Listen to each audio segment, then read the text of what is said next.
কেউ যদি সূরা ফাতিহা 7 বার জুমার দিন সূরা ফাতিহা 7 বার পড়লো,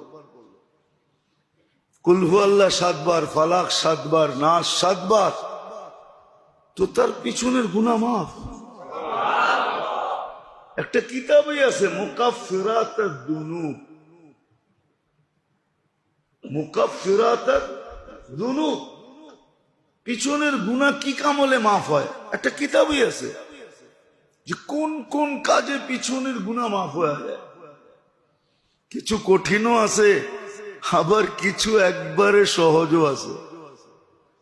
একবারে সহজ দেখাই, কষ্টদায়ক একটা সুইও যদি রাস্তার থেকে সরায় দিল তো পিছনের গুনাহ মাফ। সহজ আছে, সহজও করছে। কেমন সহজ?